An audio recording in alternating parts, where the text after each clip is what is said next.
Dear students, आज हम आपके बुक का जिसमें 60 स्टोरीज सेक्शन है उसका सेकेंड पार्ट पढ़ने जा रहे हैं। इसका टाइटल है एन एस्ट्रोलॉगर्स डे। इसको लिखा है आर के नारायण ने। मतलब एक दिन ज्योतिषी का। जब भी किसी का बहुत अच्छा दिन बीतता है तो ऐसा कहा जाता है कि आज उसका दिन था। तो कुछ इसी तरह से एस्ट्रोलॉगर, जिसका माने ज्योतिषी होता है, इसका भी एक दिन था। मतलब ये कि वो दिन उसके लिए बड़ा लकी था। वो बाल बाल बच गया अपने दुश्मन से, अन्यथा उसका दुश्मन तो उसकी जान ही ले लेता। तो आइए सीधा स्टोरी पर ही आते हैं। एक ज्योतिषी है, उसके बारे में देखते हैं। Punctually at mid day he opened his bag and spread out his professional equipment. अब बता रहा है कि नियमित रूप से दोपहर के समय जो श्लॉगर था वो अपना बैग खोलता था और जो भी उसके प्रोफेशनल इक्विपमेंट रहते थे, मतलब उसके जो काम वाले सामान रहते थे, उनको निकालता था। जिसमें क्या था, विच कंसिस्टेड, जिसमें था अ डजन कौड़ी शेल्स। जो कौड़ी होता है संख के जैसा होता है, 1 दर्जन होता था। A square of cloth with obscure mistake charts on it. एक वर्गाकार कपड़ा था जिस पर कुछ रहस्यमयी भाषा में लिखा चार्ट बना रहता था। अ नोटबुक, एक नोटबुक होता था। And a bundle of palmyra writing, और एक बंडल पालमीरा राइटिंग जिसे आप भोजपत्र बोलते हो, वो था। His forehead was resplendent with sacred ash and vermilion. उसका मस्तक पवित्र राख और सिंदूर से रंगा रहता था।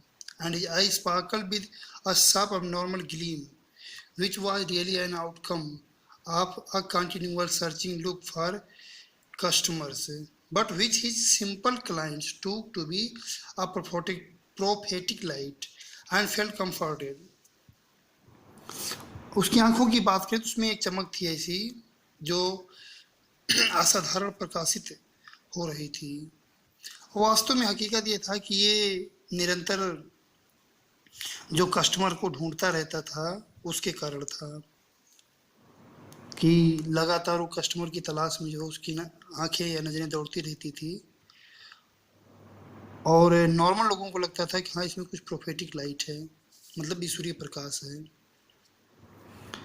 The power of his eyes was considerably enhanced by their position, placed as they were between the painted forehead and dark whiskers which streamed down his cheeks. और वास्तव में जो उसकी आंखों का ये शक्ति था वो काफ़ी अधिक रूप से उनकी स्थिति से ऊंचा था। जैसे कि वो दोनों जो उसके रंगा हुआ मस्तक है, उसके जो काले गलमुच्छे हैं उनके बीच से था। काले गलमुच्छे जो उसके गाल के से मतलब एक नीचे की तरफ फैले हुए थे। Even half wit's eyes would spark in such a setting. ऐसे सेटिंग में अगर कम दिमाग वाला भी व्यक्ति है, उसकी भी आंखें जो है चमकेंगी। के ऊपर मस्तक पे भभूति लगी हुई है, सिंदूर लगा हुआ है, मूछ बड़े बड़े हैं, गलमुच्छे भी हैं, उसकी दाढ़ी है।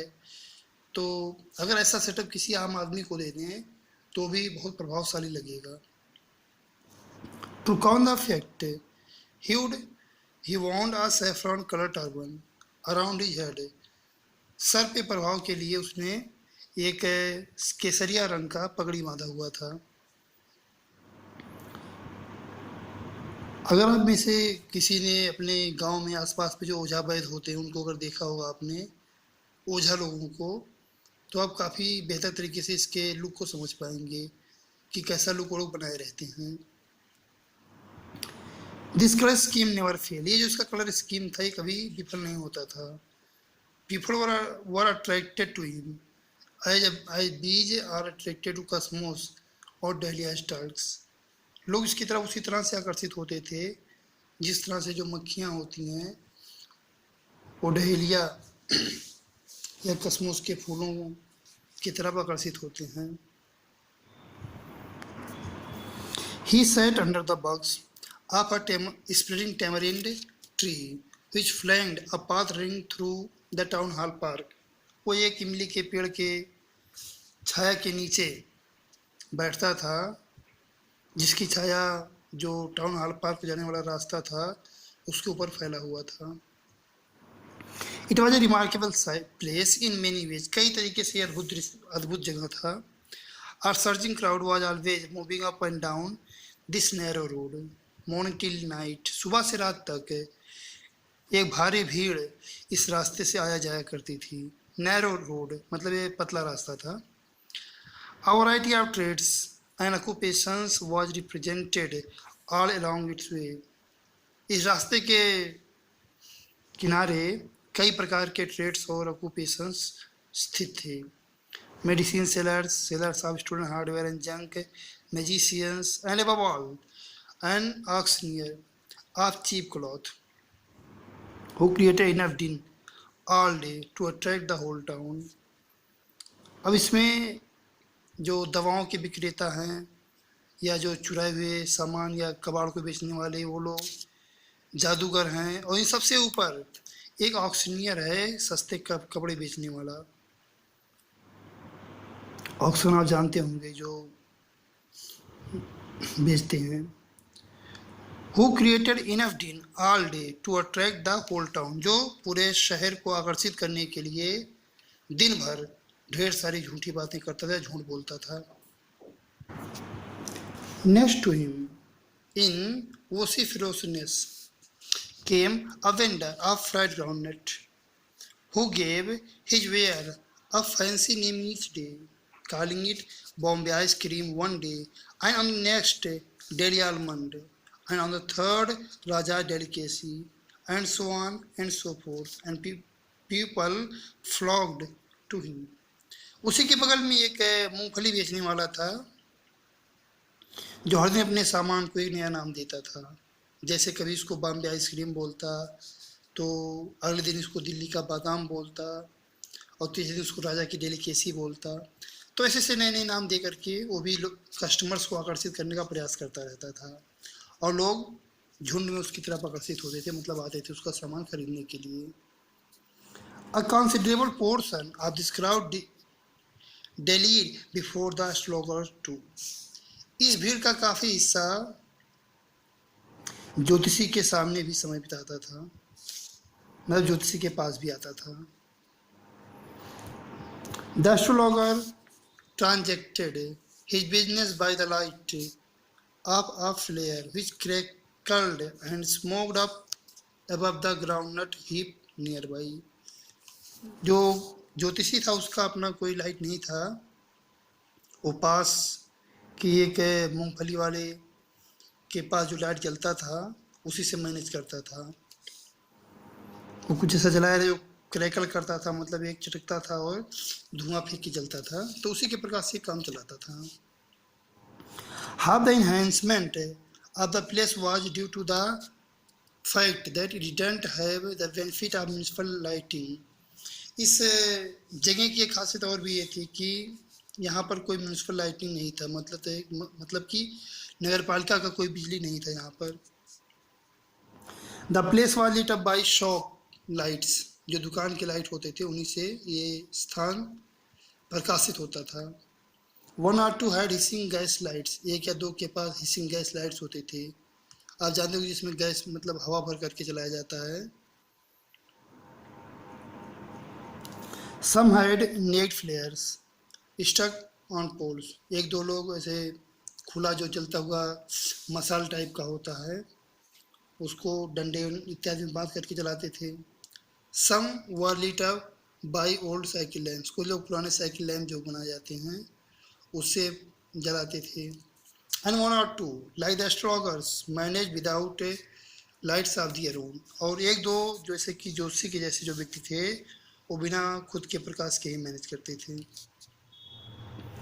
It was a bewildering crisscross of light rays and moving shadows, बड़ी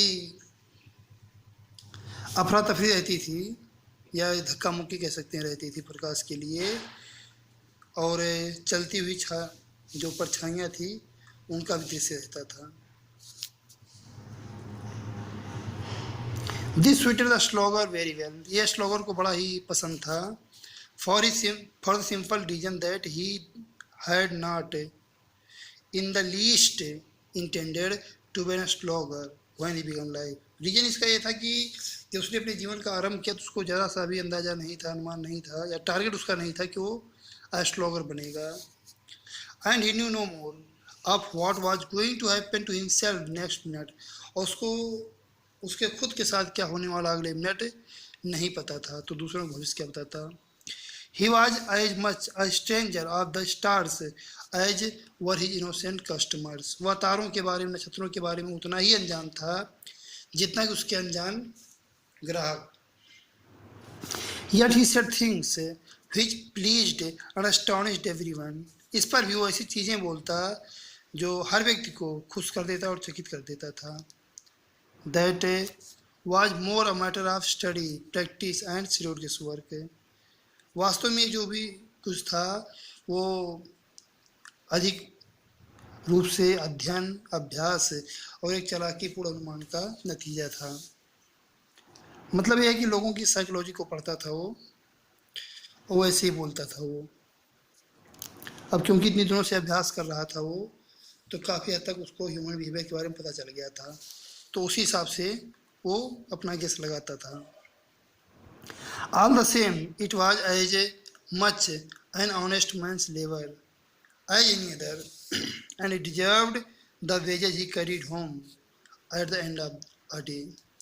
उसी तरह से एक ईमानदार आदमी के परिश्रम जैसा भी था कि वो उस मजदूरी जो शाम को घर लेके लौटता था उसका अधिकारी था, क्योंकि दिन भर इतना बैठ के इतना लंबा समय व्यतीत करता था वो, तो जो कुछ भी कमा लेता था तो कह सकते हैं कि ईमानदारी से, एक ईमानदार जो श्रमिक होता जिस तरह से कमाता है, तो उसी तरह से इसके मेहनत का भी इसको फल शाम को मिल जाता था।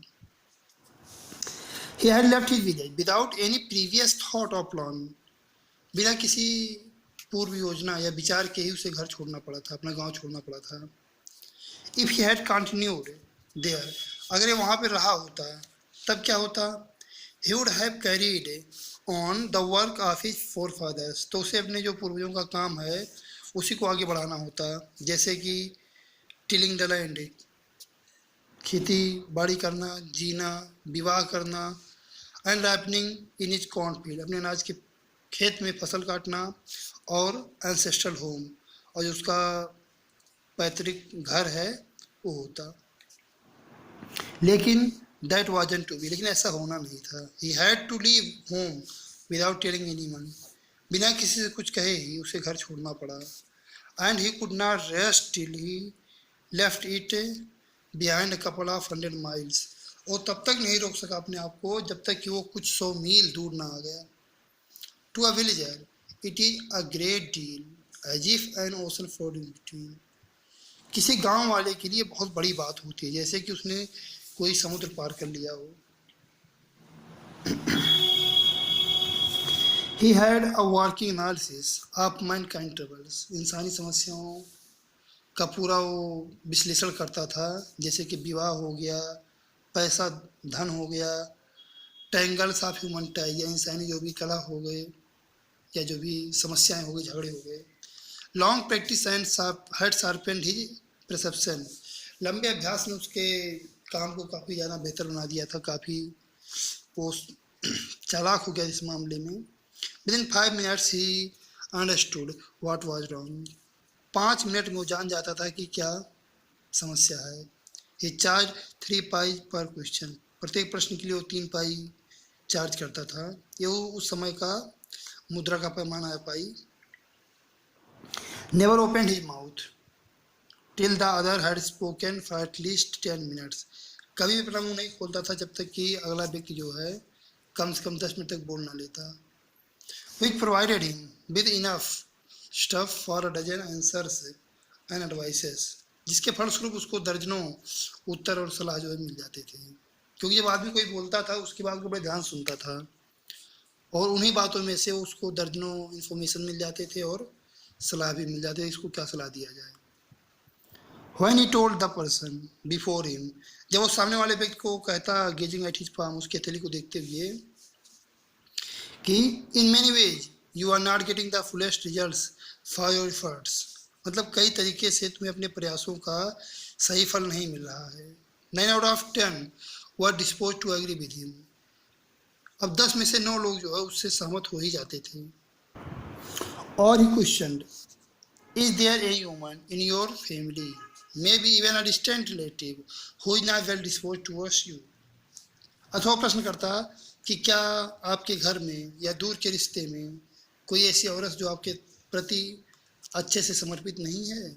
अथवा he gave an analysis of character, वह चरित्र का विश्लेषण करता है। Most of your troubles are due to your nature, बहुत सी आपकी जो समस्याएं हैं वो आपके स्वभाव के कारण हैं। How can you be otherwise be Saturn where is, आप शनि से, शनि ग्रह होता है, आप उससे दूर कैसे जा सकते हैं जहाँ पे है वो।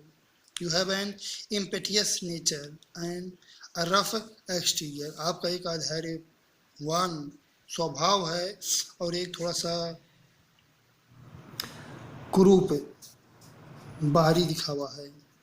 This endeared him to his hearts, to their hearts immediately, अब ये चीज़ रहता था उनके दिल में तुरंत बैठ जाता था। For even the mildest of us loves to think that he had a forbidden exterior, क्योंकि हमें से काफ़ी कम ऐसे लोग होते हैं जो सोचते हैं कि वो उनका एक फॉरबिडन एक्सटीरियर है, मतलब ये कि खराब बाहरी व्यक्तित्व है। The nut vendor blew out his flare and rose to go home. अच्छा, रोज का इसका जो भी काम था अब तक उसका इंट्रो चल रहा था। अब हम कहानी को आगे बढ़ाते हैं कि एक्चुअल कहानी में आते हैं कि जिस दिन की ये बात उस दिन क्या हुआ।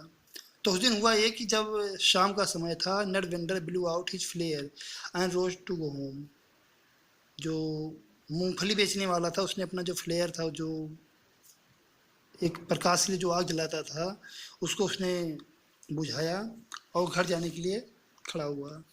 This was a signal for the astrologer, ये उस ज्योतिषी के लिए एक संकेत था टू बंडल अप टू, कि वो भी अपना पैकिंग चालू कर दिए। Since it left him in darkness except for a little shaft of green light which strayed in from somewhere and touched the ground before him। अब इसके बाद क्या होता कि वो अंधेरे में रह जाता, सिवाय एक छोटे प्रकाश के किरण के, हरे प्रकाश के किरण के, जो कहीं से आ रहा था उसके ठीक सामने जो है जमीन पर टच कर रहा था। He picked up his cow shells and paraphernalia and was putting them back into his bag when green shaft of light was bolted out। अपना जो भी सामान था उसको, कौड़ी सेल्स हो गया और फिर जो उसके भोज पात्र हो गए, इन सबको वो समेटा और उसको अपने बैग में भर ही रहा था कि तभी जो हरा प्रकाश का किरण जा रहा था वो बाधित हो गया।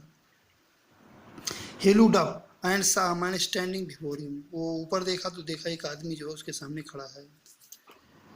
He sensed a possible client and said, उसको ऐसा लगा कि हाँ ये हो सकता है कोई क्लाइंट हो, कोई कस्टमर हो, और उसने कहा कि यू लुक सो क्योर, तुम बड़े परेशान लगते हो। It will do you good to sit down for a while and chat with me, तुम्हारे लिए अच्छा होगा कि कुछ पल के लिए तुम यहाँ बैठ जाओ और मुझसे बातचीत करो। The other grumbled some reply vaguely, दूसरा कुछ जवाब आसपास तरीके से बोला। द स्लोगन प्रेस्ड हिज इनविटेशन, एस्ट्रोलॉगर ने अपने निमंत्रण पर थोड़ा सा और जोर दिया। Where upon the other thrust his palm under his nose, saying, जबकि दूसरा क्या हुआ कि उसकी हथेली को खींचते हुए बोला, You call yourself an astrologer, तुमने आपको ज्योतिषी कहते हो। The astrologer felt challenged and said, tilting the other's palm toward the green shaft of light, yours is nature। अब जब उसने कहा अपने आप को तुम ज्योतिषी कहते हो, तो इससे जो ज्योतिषी था, एस्ट्रोलॉगर था, उसको बड़ा चैलेंज महसूस हुआ कि मुझे चैलेंज कर रहा है। तो उसने उसके हथेली को मोड़ते हुए बोला उस हरे प्रकाश की तरफ कि तुम्हारा स्वभाव ही ऐसा है। और स्टॉप दैट सर दादा, दूसरे ने कहा अरे सब बंद करो। टेल मी समथिंग वर्थवाइल, मुझे कुछ काम की चीज़ बताओ। आवर फ्रेंड्स हेल्प piqued, I charge only 3 pies per question and what you get ought to be good enough for your money। थोड़ा सा अपमानित महसूस है श्लोगर, तो उसने कहा कि मैं प्रत्येक प्रश्न के लिए 3 पाई चार्ज करता हूँ और जो कुछ तुम्हें इसके बदले में मिलेगा वो तुम्हारे पैसे के काबिल होगा। At this the other withdrew his palm, इस पर दूसरे ने अपना हथेली हटा लिया वहाँ से। टूक आउट एन आना, एक आना निकाला। And flung it out to him saying, इसको उसकी तरफ उछालते हुए बोला, I have some questions to ask, मेरे पास कुछ प्रश्न हैं पूछने के लिए। If I prove you are bluffing, अगर मैंने ये सिद्ध कर दिया कि तुम बकवास कर रहे हो, झूठ बोल रहे हो, तो यू मस्ट रिटर्न दैट आना टू मी विद इंटरेस्ट, तो तुम्हें मुझे उस आने को ब्याज सहित लौटाना पड़ेगा। If you find my answer satisfactory will you give me 5 rupees, लेकिन अगर तुम क्या मेरे प्रश्नों का जब संतोषजनक उत्तर पा जाओगे, सॉरी, अगर तुम मेरे जो उत्तर हैं उन्हें संतोषजनक पाओगे तो will you give me 5 rupees, तो क्या तुम मुझे 5 रुपये दोगे? नो। और विल यू गिव मी 8 आना, अथवा क्या तुम मुझे 8 आना दोगे? खैर ये लगभग आधा चैप्टर हो गया आपका, और नेक्स्ट जो है हम दूसरे वीडियो में देखेंगे, तब तक आप इसको स्टडी कीजिए। Thank you.